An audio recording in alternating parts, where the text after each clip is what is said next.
Bonjour et bienvenue dans cette nouvelle vidéo qui aide, je l'espère, toutes les personnes qui s'impliquent dans des petites ou jeunes associations. Je m'appelle Émilie Jodzi et je suis ravie de vous accompagner. Aujourd'hui, on va parler appel à projet et je vous partage 4 astuces. La première astuce, qui ne plaira peut-être pas à toutes les personnes qui émettent des appels à projets dans les fondations et autres structures, c'est de chercher à les joindre par téléphone. En effet, cette démarche-là a l'avantage de vous présenter, de valider que votre projet est véritablement en adéquation avec les axes d'intervention de la fondation ou de la structure qui a émis l'appel à projet. Également, ça vous permet de connaître quelle est l'enveloppe moyenne des aides qui sont attribuées dans le cadre de cet appel à projet. Et enfin, il est possible des fois de demander à son interlocuteur ou à son interlocutrice si on peut lui envoyer le dossier avant de le soumettre officiellement pour avoir un retour, un avis. C'est purement informatif, mais ça peut aider. Voilà, si vous avez du mal à trouver les contacts des personnes, parce que des fois c'est juste un formulaire, n'hésitez pas à vous rendre dans les mentions légales des sites.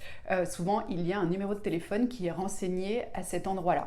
Et bien sûr, avant d'appeler les personnes, je vous invite à fouiller le site de fond en comble pour trouver toutes les informations disponibles.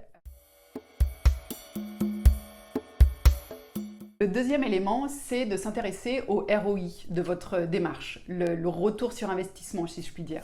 En effet, si vous pouvez espérer remporter au mieux 500 € avec un appel à projet, je caricature un petit peu, mais que le dossier à compléter vous demandera 2 ou 3 jours de travail, certes, il est toujours intéressant de pouvoir obtenir 500 €, mais il est aussi intéressant de s'interroger sur tout le temps qu'il faudra y consacrer et du coup se dire est-ce que répondre à cet appel à projet est véritablement rentable ou est-il préférable de chercher d'autres sources de financement et surtout de privilégier d'autres sources de financement?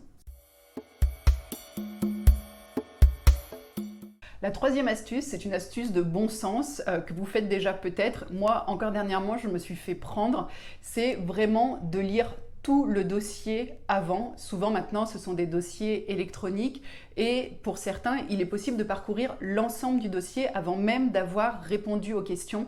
Et ça, c'est extrêmement important pour pouvoir organiser ses réponses et pouvoir déjà dans sa tête se dire où est-ce qu'on met quelle information et ne pas se retrouver au fur et à mesure en se disant mince, cette information-là, je l'ai déjà mise ailleurs, etc. Et du coup, de devoir tout recommencer ou en tout cas de devoir tout retravailler. Enfin, dernière astuce, là aussi extrêmement simple, c'est veiller à sauvegarder toutes les réponses que vous faites sur un Word ou sur un autre outil que vous utilisez, car ça vous permettra d'avoir une banque de réponses qui vous servira pour d'autres appels à projets sur les mêmes thématiques. Et comme cela, petit à petit, vous gagnerez du temps sur les autres appels à projets. Certes, les questions ne sont pas tout à fait exactement les mêmes, mais ça vous fera quand même une bonne source d'inspiration. Voilà, vous savez tout, je vous ai tout dit.